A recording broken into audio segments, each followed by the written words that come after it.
It's the worst single-plane disaster in American commercial aviation history. Total loss of control. The airplane crashed approximately 30 seconds after takeoff. 273 people. 271 on the plane and 2 on the ground were literally vaporized.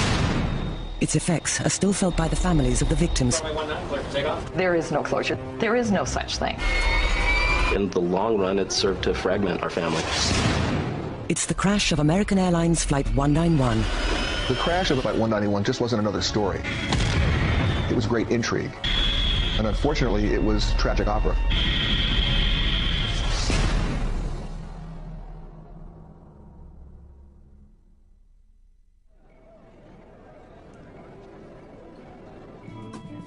May 1979, 2:45 p.m. A warm spring afternoon in Chicago, Illinois, the Friday before a holiday weekend, and the roads were jammed with people. People anxious to get away for a little rest and relaxation. For most of these people, it was a day more or less like any other. But in just a few minutes, for some, things would suddenly change forever.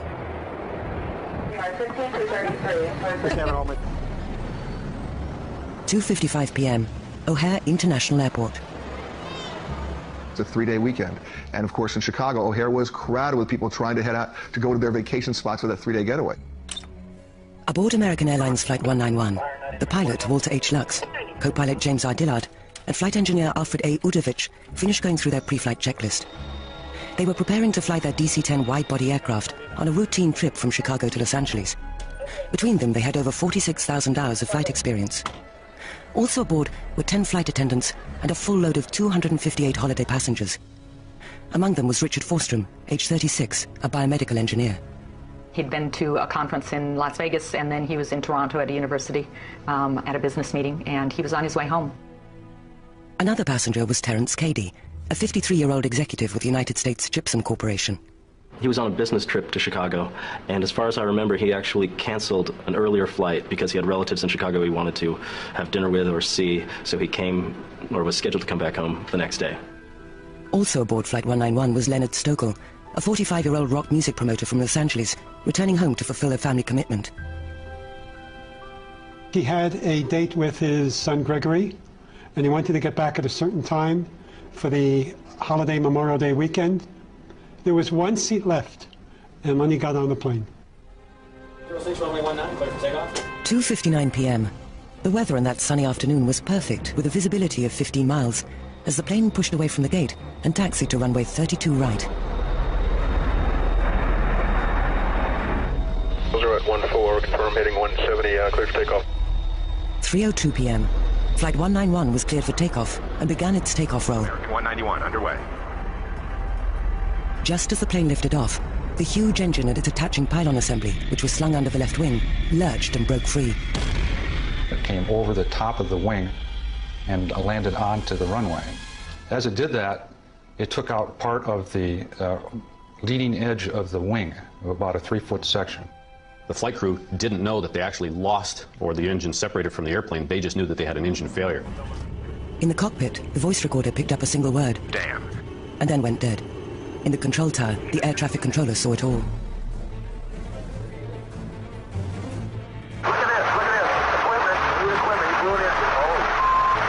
Yeah, right by that side. American 191 Heavy, you want to come back in at what runway? But the pilots didn't answer. In fact, the pilots never radioed an emergency. They were too busy just trying to control the plane. Despite the terrible damage, the pilots were somehow able to control the aircraft, pulling it up to an altitude of 300 feet, where Flight 191 started rolling to the left. And eventually rolled 112 degrees to the left, and then dove 21 degrees nose down. 3:04 p.m. Just 31 seconds after becoming airborne, Flight 191 plunged to the ground 4,600 feet from the end of the runway.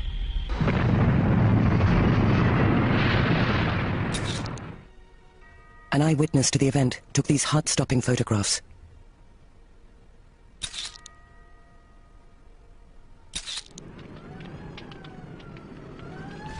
The crash destroyed a hangar and part of a caravan park.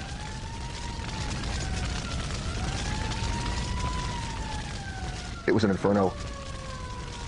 And in one instant, 273 people, 271 on the plane and 2 on the ground, were literally vaporized. It was the largest loss of life in a single plane accident in US history.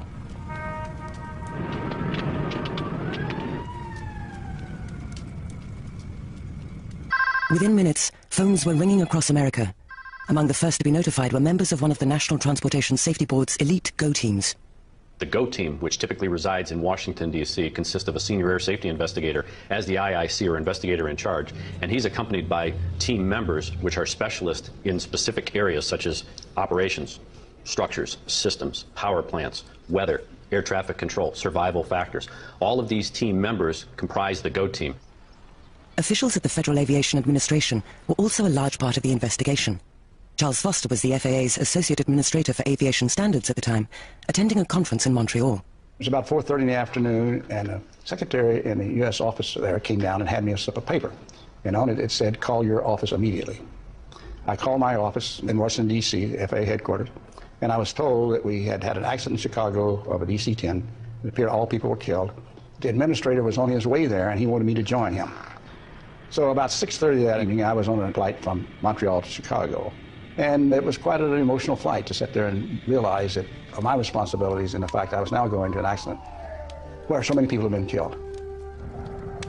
Within hours, NTSB and FAA investigators were on the scene, combing through the smoldering wreckage of Flight 191, looking for clues. One of the big things with launching a team on a major investigation is to get them on scene and established as soon as possible to get the investigative process going as quickly as possible. The concern, of course, is that you have multiples of people that you have to deal with. You have hundreds of people that come together in a very short period of time that are going to be basically coming together for the first time under the most adverse or tragic of circumstances. You've got to get them organized and focused and the process begun to get this investigation going. In the meantime, phones were also ringing at American Airlines. When you lose an airplane, everybody wants to know immediately, because at that point it's how does the airline recover as fast as they possibly can from a public perception point of view. Also notified were executives at McDonnell Douglas, the manufacturer of the DC-10, and at US Aviation Underwriters, the insurance consortium that covered American Airlines for liability in case of an accident. How are they then going to handle all the wrongful death cases that were then going to be filed? At least 273 of them from the passengers, the crew, and the people on the ground. Well, they swung into action. The lawyers who might be filing the wrongful death suits on behalf of victims and their family members also noticed the crash. One was Gerald Stearns, among the best in the small fraternity of lawyers who specialized in aviation cases. We finished up with the Paris DC-10 and a couple of others, so I thought right away there's got to be something, here that would be of interest. In fact, Flight 191 was the fourth fatal accident involving a DC-10 since its introduction in 1971, and the plane was a major carrier of passengers around the world. The reaction of the public and news media to the accident was extraordinary. The public reaction was, as you might suspect, huge and negative. So the DC-10 was already much in the news by the time of the May 25th, 1979 crash in Chicago. Everybody thought this time it was a defect with the plane. Devastating news to McDonnell Douglas, engaged in an intense competition with rivals Lockheed and Boeing for the lion's share of the world market in wide-body jets. But all this pales in comparison to the devastation felt by the families of the victims. Marlene Forstrom received a visit from one of her husband's co-workers. So it was kind of like, oh gosh, what are you doing here, Mike? And then I knew what he was doing there. I knew my husband was flying, and I just turned to him and said, did the plane crash? I was ironing and had the television on, and they interrupted the program. And they told about the crash out of Chicago. I called his office to find out, if they knew what flight he was going to be on. And the secretary said she didn't know, but she would check and call me back. And she didn't call back for a long time. And when she did, she confirmed it. Daniel Cady, the youngest of Dorothy and Terence Cady's 4 boys, was 15 at the time. It was my dad's birthday, and I walked into the house, and it's a very odd scene because on one side of the house there were presents for my dad's birthday, and on the other side of the house was a set of grieving people, and of course it's just surreal.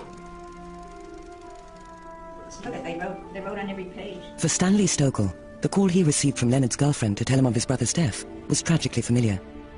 17 years before, he had received a similar call. My parents were coming out to visit us from New York on March 1st, 1962, and they were on American Airlines Flight 1. And that plane took off, turned over, and crashed into Jamaica Bay, killing all 94 people on board that plane. While the families of those on Flight 191 tried to absorb their shock and grief, the pressure on the key players in the investigation began to mount. You had an airline that was trying to win the battle on the transcon routes in the United States. You had a manufacturer involved in a heated battle to win the wide-body construction race against Lockheed and Boeing. All of these combined, and it didn't go away.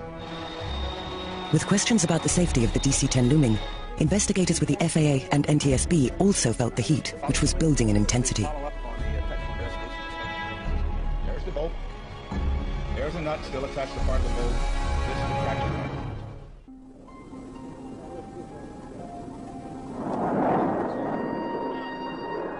26th of May, 1979. Less than 24 hours since the crash of American Airlines Flight 191 at Chicago's O'Hare International Airport, in which 273 people were killed.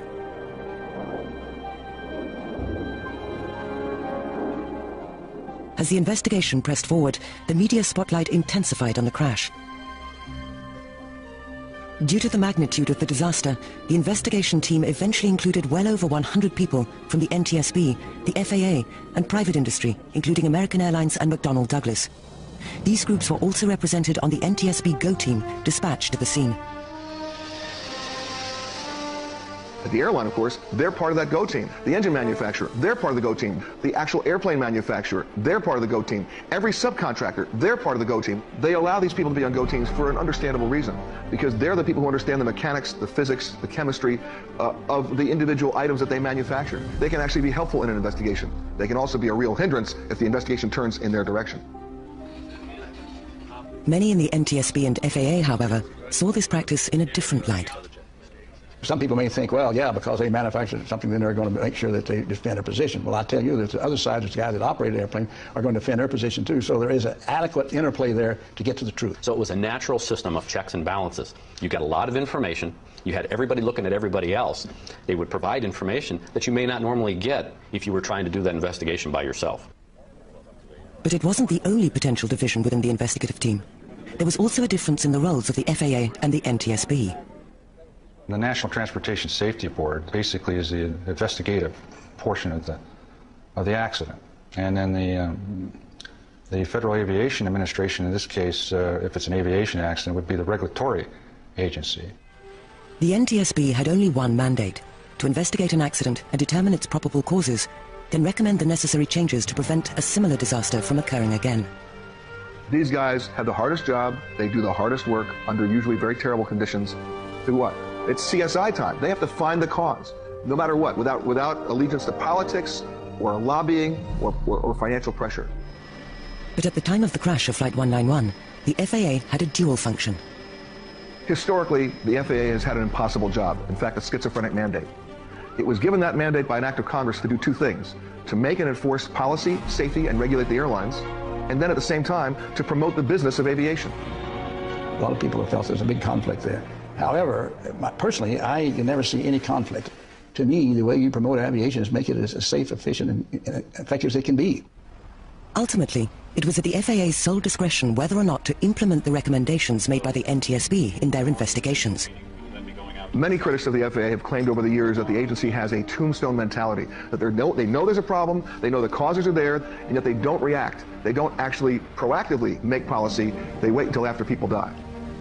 But by the same token, the FAA has to be very, very careful and cautious, because a lot of times people can propose things that you may find out that there's some other factors related to that proposal that are not in the safest thing to do. And I think this is what's happened in the past, when the NTSB would make some recommendations the FAA would not immediately adopt. No matter what their affiliation, however, all the people involved in the investigation felt a tremendous sense of urgency to find the reason for the crash quickly. Through the process of elimination, they were soon able to rule out several factors. There was nothing about the pilots that indicated pilot error. There was nothing about weather. There was nothing about any other planes in the area. There was anything about fuel. There was nothing about any kind of terrorist activity. They could rule all that out. Now the question really was, what could they rule in? How many? Sunday, 27th of May, 1979. Elwood Woody Driver, the head of the NTSB's investigative team, held a press conference. On display was a broken bolt found along the runway near the wreckage of Flight 191. He announced that they had identified the probable cause of the engine loss. Any other questions? It appeared that the major cause at that time was due to a bolt that was one of the critical elements of attaching the pylon to the wing itself.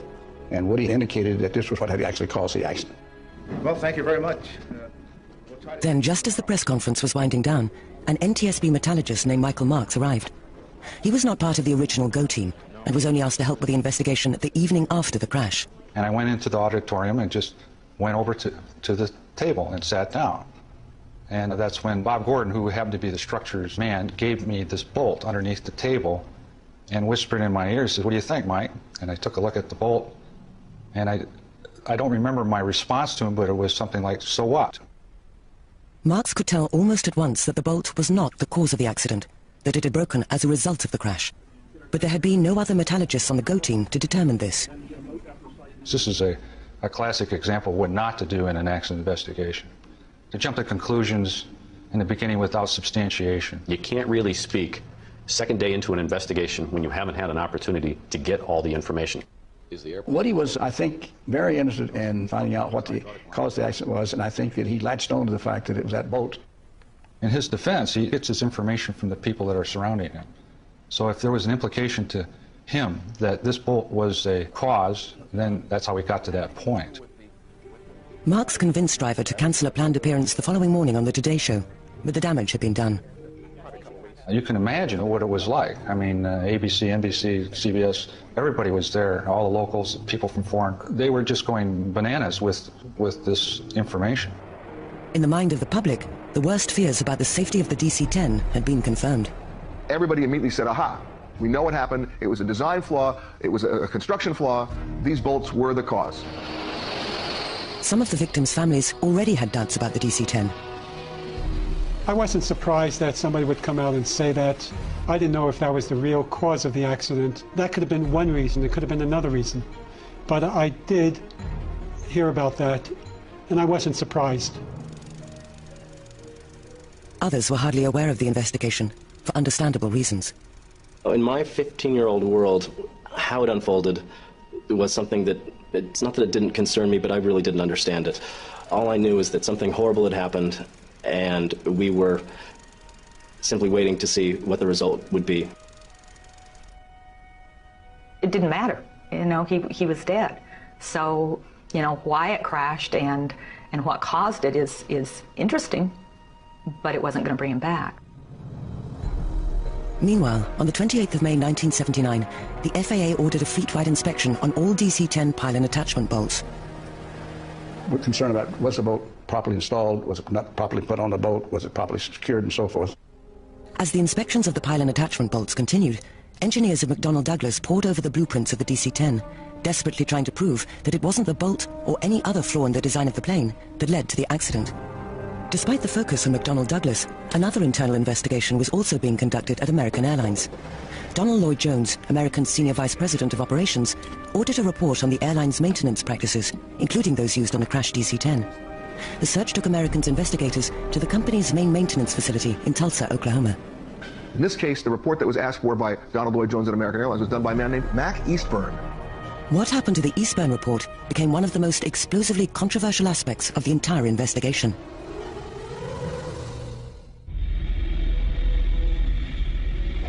May 28, 1979, 3 days after the crash of Flight 191 in Chicago, Illinois.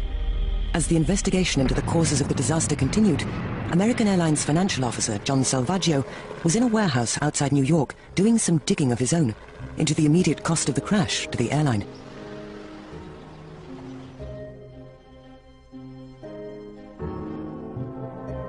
Well, the books for that particular plane weren't in New York City. They were out in Queens in some warehouse. So John Salvaggio is pulling the numbers on the books. They're looking at all the financial variables here as to how much they lost in the actual loss of this airplane. And they came up with a couple of totals and they said, wait a minute, there's something wrong here with these numbers. Let's run them again. They ran them again. They ran them a third time. They could not believe what they were reading. But you know what? The numbers didn't lie.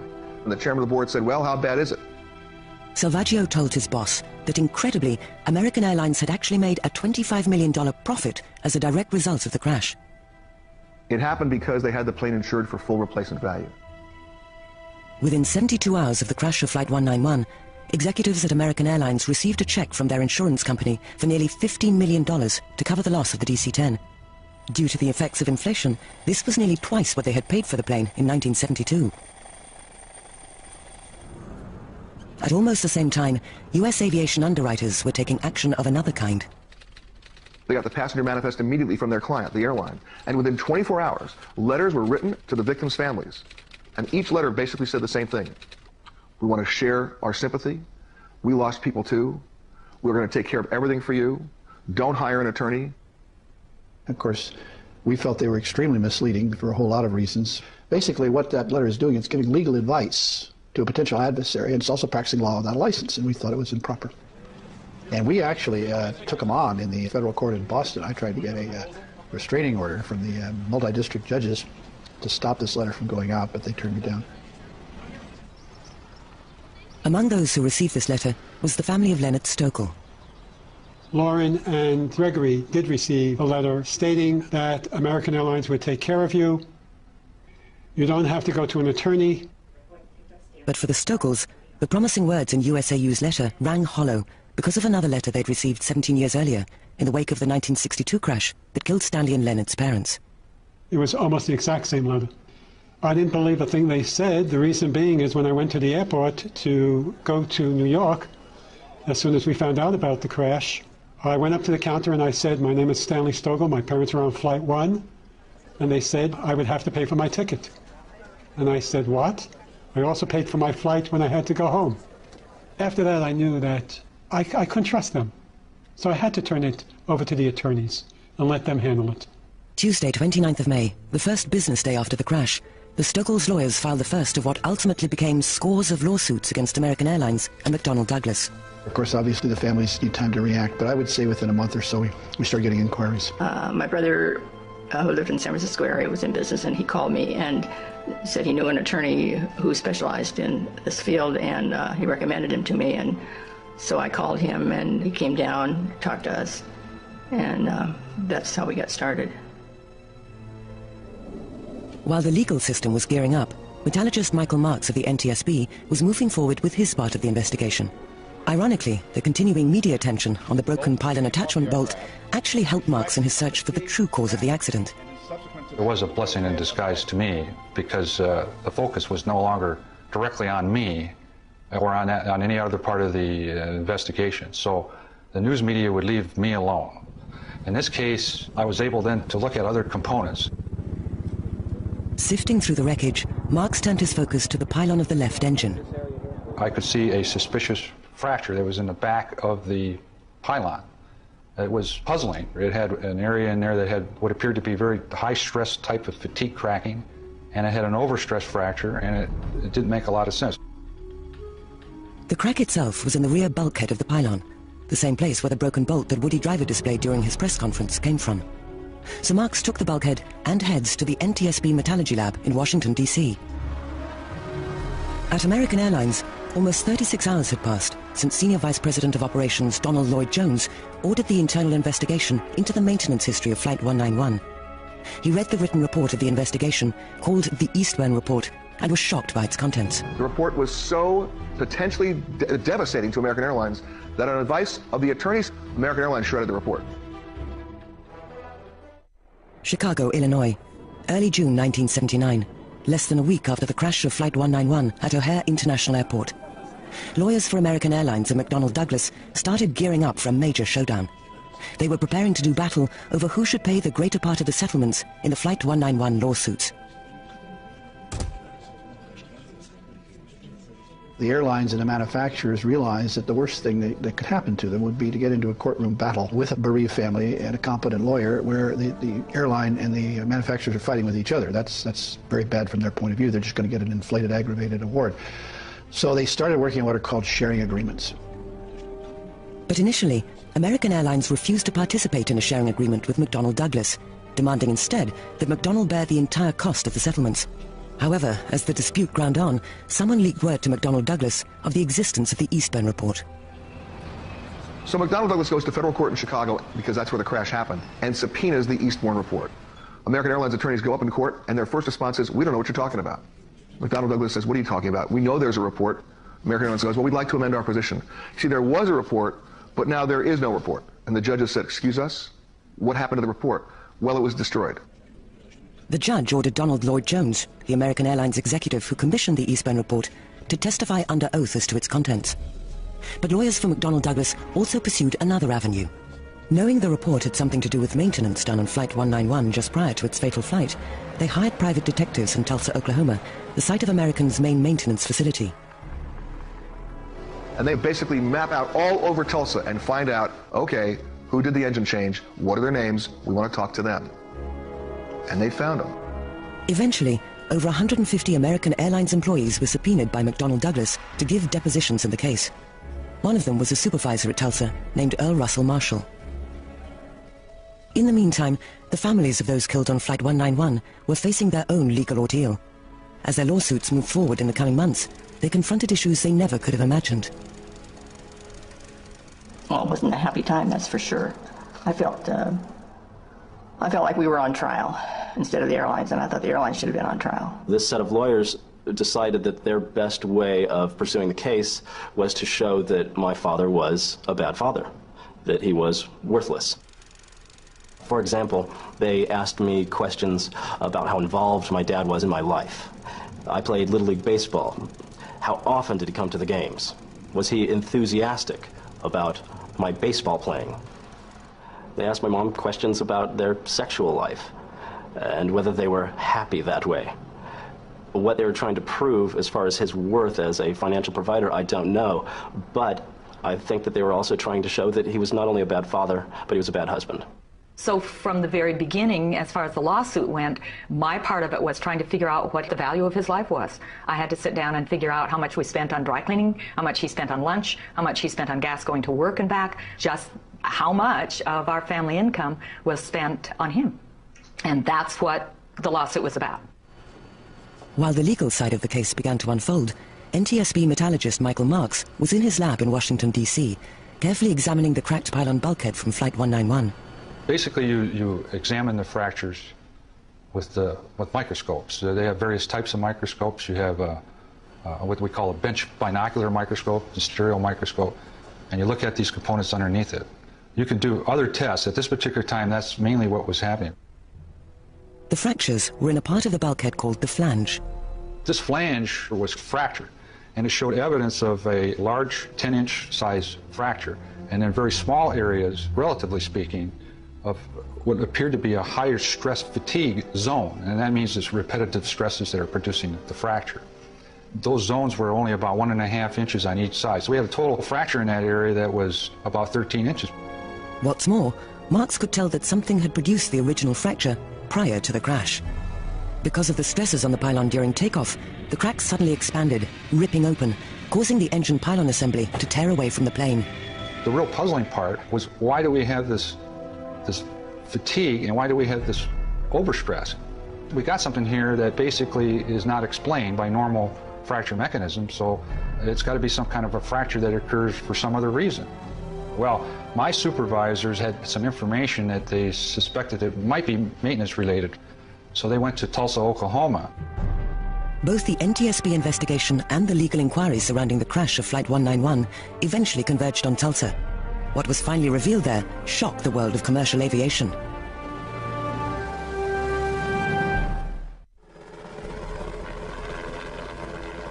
June 1979, 12 days after the crash of Flight 191, the FAA took the unprecedented step of grounding the entire fleet of DC-10s in America, a total of 138 planes. The order affected hundreds of thousands of the traveling public and cost the airlines involved millions in revenue.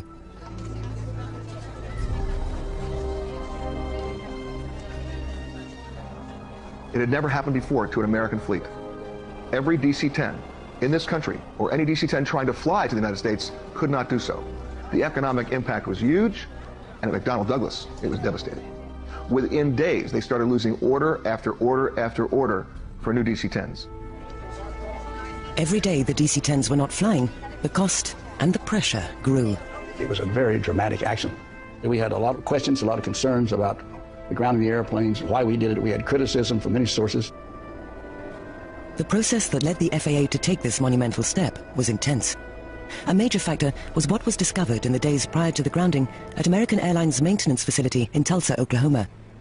During the first week of June, NTSB investigators searched through the maintenance records of the DC-10 that became Flight 191 and began to form a theory about what caused the crack in the pylon bulkhead. I remember getting a call that was on Saturday morning. Do you think that this could be the result of a maintenance operation, such as if you remove the engine or put the engine back on? And it all dawned on me, just as clear as could be, that yes, I said, not only could it be, but I can prove it. Because there was a deformation that was occurring right at the very top of this, where the mating clevis, where the engine and the pylon come together, as if the clevis had impacted that area and had produced the downward motion onto the flange that caused the crack. In order for the clevis to go down and make an impact, it had to have been disassembled at the time when that impact occurred. That clevis would not normally be at that position. So it just became crystal clear, right at that very moment. The damage occurred almost 2 months before the crash, when during a required repair, Flight 191's left engine pylon assembly needed to be removed. Maintenance procedures prescribed by McDonnell Douglas called for mechanics to first remove the engine from the pylon, then remove the pylon from the wing. But in an effort to save time and reduce the possibility of errors in reconnecting the various components, mechanics at Tulsa planned to remove the engine and pylon as a single unit, using a forklift to support the assembly as it was being disconnected from the wing. McDonnell Douglas was aware of the procedure, but did not approve of its use. Because if the forklift truck isn't perfectly aligned with the engine, if it's not perfectly pressurized by the hydraulic system of the forklift truck, the engine won't be properly fastened and you could do damage to the engine or the wing. However, since maintenance of an aircraft is the exclusive responsibility of an airline, McDonnell Douglas had no authority to stop the practice. American Airlines, as with any airline, has the authority to, based on their experience, in-service experience, modify a manufacturer's maintenance procedure. And it can be done without FAA approval. What's more, American was using this one-step procedure on all of its DC-10s. And on this particular aircraft, it was back at the Tulsa maintenance base for its required maintenance procedures. 30th of March, 1979. After a forklift was positioned under the engine, maintenance personnel disconnected the rear attachment point of the engine pylon assembly. But before they could remove the front attachment bolts, the work shift changed. And while they were gone, the hydraulic pressure in the forklift had a leak in it or changed, and it tilted the pylon, which they didn't see. This caused the rear attachment point of the engine pylon assembly to jam back up into its fitting on the wing, cracking the rear bulkhead of the pylon. The new work shift didn't notice the damage, which occurred inside the pylon, and finished what they thought was a routine repair. During subsequent flights, the crack in the bulkhead expanded until that fateful day in Chicago when it completely ripped open, causing the engine pylon assembly to tear off the plane. But this wasn't the end of the story, for during the ensuing inquiry, investigators discovered that 2 other airlines, Continental and United, were also using a one-step engine pylon removal procedure, although United's methods employed an overhead crane instead of a forklift. The FAA ordered emergency inspections of those airlines' DC-10s. At first, the inspections found nothing out of the ordinary, but by now, there was another factor in the case. We had a suit filed against the FAA by the Airline Passenger Association, recommending that we ground all the DC-10s. I was prepared to sign an affidavit the next day to send back to the judge stating that we had adequate precautions in place, that we were making inspections, and there was nothing wrong as far as safety of the aircraft. Foster also testified before a congressional committee, saying that as far as the FAA was concerned, the DC-10 was safe. In fact, on the way back to the FAA, I mentioned to my colleagues that I felt comfortable for the first time that we really had a handle on what was going on. About 9 o'clock that night, I get a call from one of the people in the FAA headquarters and told me we had a report from San Francisco that a DC-10 pylon had a crack in it, and it was an aircraft that had been previously inspected. I come into the office and say, I want to talk to the person who actually saw the crack. The United Airlines maintenance worker confirmed the existence of the crack and that it was major, but it was in a place that couldn't be checked easily.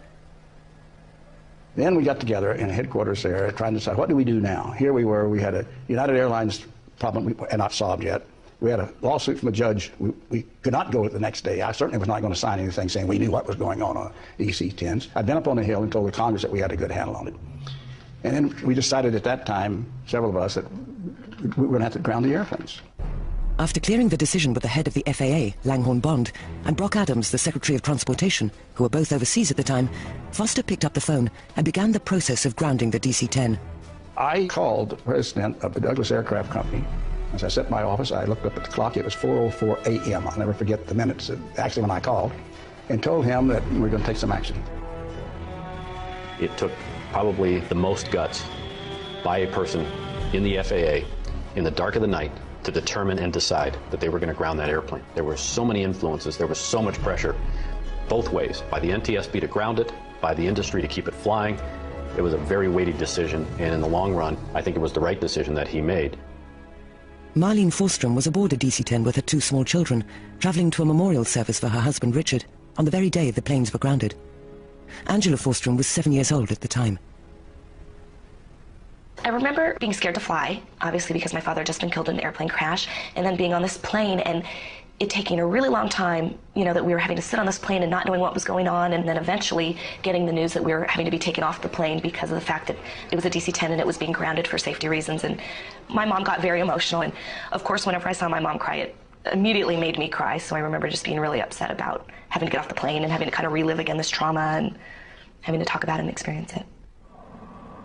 I had people ask me about, you know, what in the world was I doing flying the DC-10 in the first place, and it was sort of like, it was the convenient time to fly. My husband was already dead. If that one crashed too, you know what, we'd be with him. For many of the other families of those killed aboard Flight 191, the revelations about the faulty maintenance practices on the DC-10 were devastating. When we found that out, we were absolutely taken back about the entire story. It hurt us. It was shocking to us. It was shoddy maintenance on Americans' part. I think it goes to the idea of accountability and cutting corners. You have a company and a culture, perhaps, that simply cut corners, and it had tragic, tragic results. Eventually, 6 other DC-10s, 4 with American Airlines and 2 with Continental, were found to have pylon cracks caused by the faulty maintenance procedures. They were repaired in the weeks ahead before they too could cause catastrophic accidents. Nonetheless, the pressure to put the DC-10s back in the air quickly was intense. The lobbying efforts of McDonnell Douglas at this point to the FAA were saying, you are ending this company as a financially viable institution if you don't let us fly these planes. With the DC-10s on the ground, airlines were starting to hurt. So the airlines started lobbying for it just to be able to get their planes back in the air. They had nothing to replace the DC-10 with. But the FAA was determined to make a thorough inspection of the entire DC-10 fleet before allowing the planes to fly again. We had an outside independent organization actually do a risk analysis of all the things that were related to the different kinds of systems on the airplane, far and above what we would normally have done in a normal certification of an aircraft, because we wanted to make sure if there's anything wrong with this airplane that we would find it. For some of the victims' family members, however, even these safeguards were not enough. My reaction was that I would never set foot on one. I mean, I hope they were safe, but my feeling was that I wouldn't want to be on it or any of my family to be on it. I thought that the DC-10 should be taken out of service completely. 13th of July, 1979. 36 days after the DC-10 was grounded, all the cracks in the damaged aircraft were repaired, and the faulty maintenance procedures halted. The FAA lifted its ban, and the DC-10 took to the air once again. But this did not solve all the problems with the DC-10, for, incredibly, the engine falling off was only part of the reason Flight 191 crashed.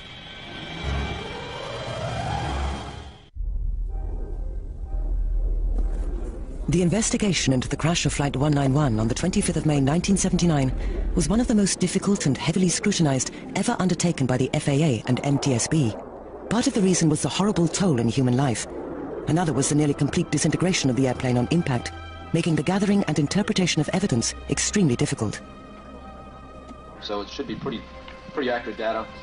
Even so, investigators were able to piece together a detailed timeline of exactly what happened to the DC-10 after its engine and pylon tore off during takeoff. This initiated a complex sequence of events which ultimately doomed the aircraft. See, what happens when that engine fell off, and that's what engines are supposed to do. If they're in trouble, they're supposed to detach themselves from the airplane because they are more dangerous attached to the wing and vibrating big time than if they just drop off. But in the case of Flight 191, the engine did not come off the plane cleanly. It also ripped off a 3-foot section of the left wing's leading edge. As the engine came off and tore out the front part of the wing, it took out the hydraulic systems that were all in there, and the hydraulic systems are used to maintain the slats. The slats are used for extending the wing. In other words, as it goes out in front of the wing, it makes a bigger airfoil. and therefore produces more lift on the wing at slower speeds. This wouldn't have caused a problem, as all commercial airliners are designed with backup systems in case a primary system is lost. But McDonnell Douglas engineers had routed both their primary and secondary hydraulic lines through the same place. As a result, both were lost when the engine tore off the plane. This design of the cables for an hydraulic system had come up from the DC-9. It was a continuation of design that they had and had been very successful. And the FAA had to prove that there was nothing unusual or unsafe at all about having that type of a design and having it operate in the same location.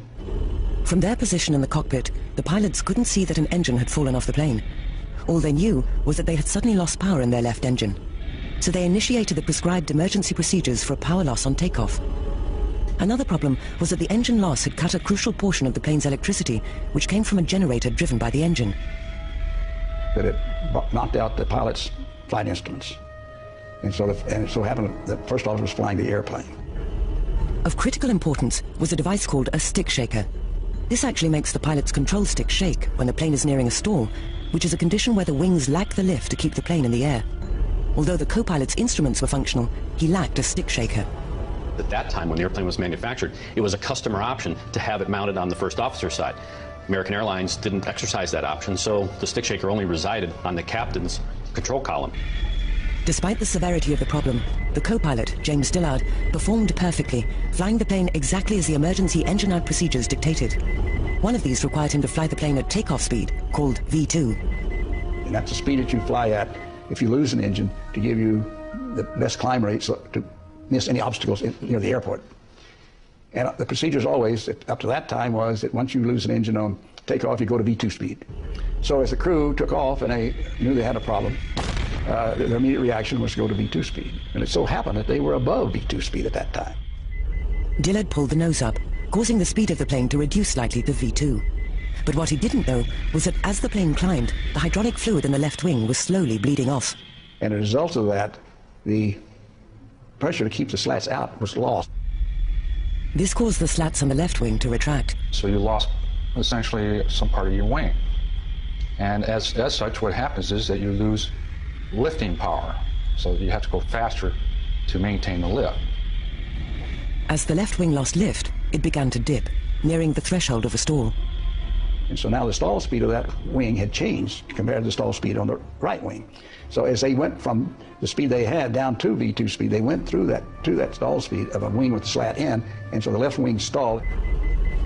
Normally, the pilot would be warned of this through his stick shaker. But in this case, the co-pilot Dillard was flying the plane and didn't have one.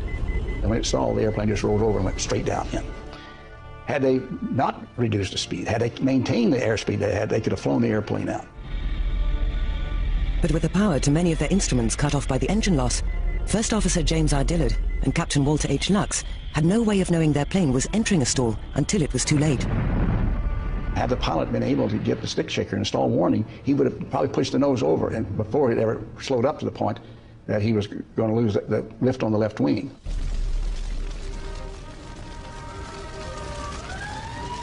Ultimately, the NTSB listed several factors as the probable cause for the crash of Flight 191.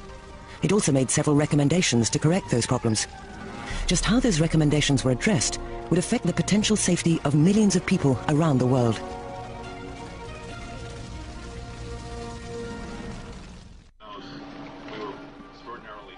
December 1979.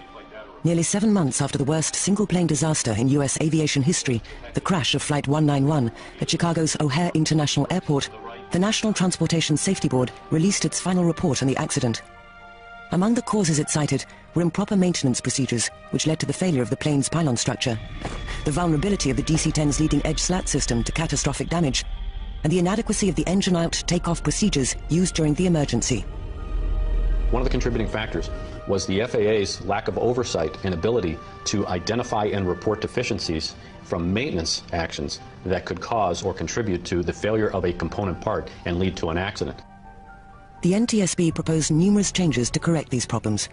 Virtually all of them were adopted by the FAA, which had final authority over whether or not to implement the NTSB's recommendations.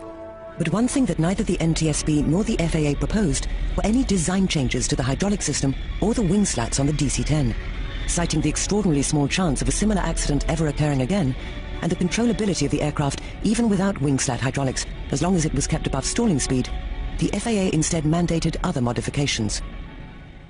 We changed immediately the requirement that you go to V2 speed, stating that if you're above V2 speed, you stay there, up to 10 knots over V2 speed.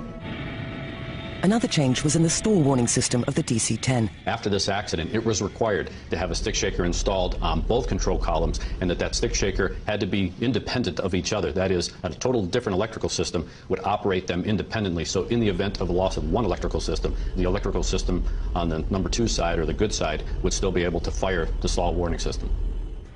However, since the FAA's authority only extended to America, all it could do was advise foreign carriers of these recommendations. Nevertheless, officials believe that all foreign-operated DC-10s have been fitted with the new equipment. As far as the compliance with airworthiness directives that the FAA put out dealing with things that came out of the accident of the DC-10, obviously we're all complied with any aircraft that's on the U.S. registry, and I feel confident that the same applied to DC-10s operated on foreign registries. 25th of March 1981, almost 2 years after the crash of Flight 191, Earl Russell Marshall, one of the American Airlines maintenance personnel subpoenaed by McDonnell Douglas in their dispute with American over who would pay the bulk of the wrongful death settlements, was scheduled to give his deposition in the case the following day. His wife finds this guy slumped in his car in their garage, dead at the wheel.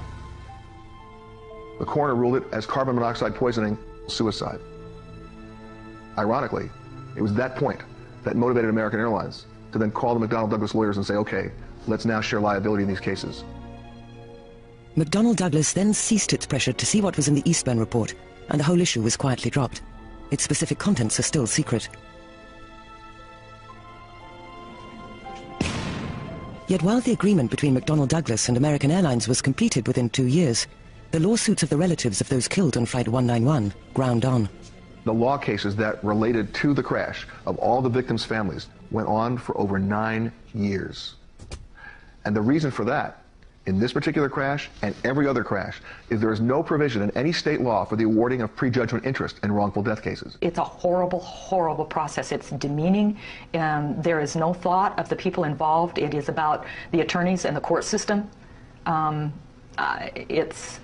wouldn't wish that experience on anyone. I've gone through this twice. Each time it was agonizing. I am no attorney. I can only tell you I was very disappointed with the settlements, and I didn't have any respect for the legal system, how it took place. Estimates as to the amount of all the settlements made in the crash of Flight 191 run as high as $100 million, but the exact cost remains unknown.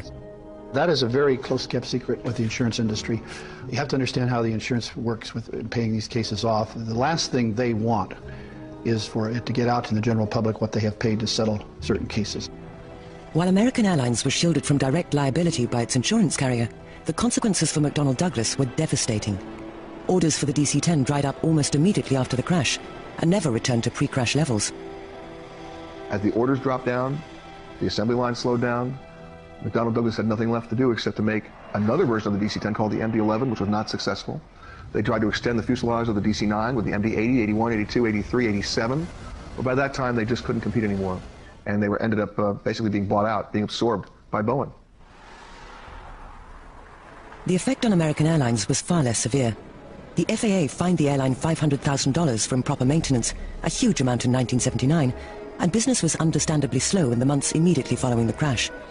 But it came back strong, and today American is still one of the most successful airlines in the world. The DC-10 is still flying today, carrying freight in America and passengers overseas. After the problems that plagued the aircraft during the early years of its service, since the crash of Flight 191 in 1979, it has a generally excellent safety record. The best way to characterize any aircraft that has an in-service use is that it's like wine. They get better with age. Why? Because we get a better understanding of the airplane. We identify the deficiencies, we correct them. So over that period of time, the airplane becomes better. 25th of May 2004 marked the 25th anniversary of the crash of Flight 191. But for the families of the victims, even the passage of a quarter of a century has done little to dim their memories. There is no closure.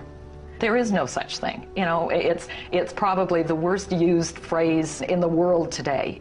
You know, it never hurts less, it just hurts less often. For a short period of time, it brought our larger extended family together, but I think in the long run, it served to fragment our family. My brothers literally moved all over the world, whether to escape or to find something, I don't know. We loved Lenny. We miss him. He had a great career going, and it ended abruptly. I feel terrible for his children. Gregory was 13 years old, and look what he had to look forward to. No father, who he loved dearly. I have the same thoughts I have every 25th of May. The fact that it was his birthday always reinforces the date for me, of course. It was life-changing. It was devastating. I lost so much because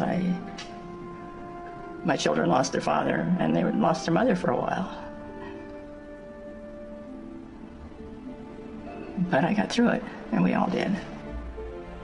We've come a long way from 25 years to when this happened to us, because we had basically no support. There was never a memorial service for the people that died. There was never any gathering of us together so that we could support each other, and now I see that happening. I see that they get therapists, they get support, that there is an attempt to help the families who are going through this. Despite the crash of Flight 191, air travel in 1979 was the most reliable form of transportation available. It still is today. Commercial aviation remains incredibly safe. We had one period in this country where we went for 13 million takeoffs and landings without a single fatality. I challenge any other industry to match that standard. It's amazing. There is 3 holes out. Among the reasons for this extraordinary safety record are the improvements made because of Flight 191. One of the things about accident investigation is, one, you have the tragedy. We have typically a large loss of life. That is the tragic side of accident investigation and airplane accidents. What we don't want them to do is to have died in vain. It is our responsibility as investigators and as an industry to identify what caused that accident so that we can prevent it from happening tomorrow. And I think that this accident, May 25th, 1979, and what came out of that investigation opened the eyes of the industry that maintenance is a key player in the cause or contributing factor to an accident. We never looked at it before like that. We are looking at it now. I think that the skies are safer because of this accident, as they are practically of every accident. One of the things that we do is we go to an accident to determine what is wrong, why did that accident happen, and what can we do to prevent it. Aircraft accidents are horrible, but we learn from them. And I think because that we do learn from them, we are having fewer and fewer of them. Many lessons were learned from the crash of Flight 191, all of them difficult. It is for this very reason that they must not only be remembered, but be put into practice, so that history does not repeat itself. Part of the problem here is the media itself. The crash itself, front page news. What really happened, nobody seemed to care about it in terms of the mainstream press. And yet, that was the story. And that continues to be the story. It's not that a plane crashes. These things do happen. Thankfully, not that often. But why did it happen? And what do we learn from it? And how do we apply those lessons? That's a much, much bigger story. And if we don't report that, the bad patterns just continue. As commercial aviation advances, the lessons of Flight 191 will hopefully ensure that the human cost of the tragedy are neither forgotten nor paid in vain, and that they will help make the skies even safer in the future.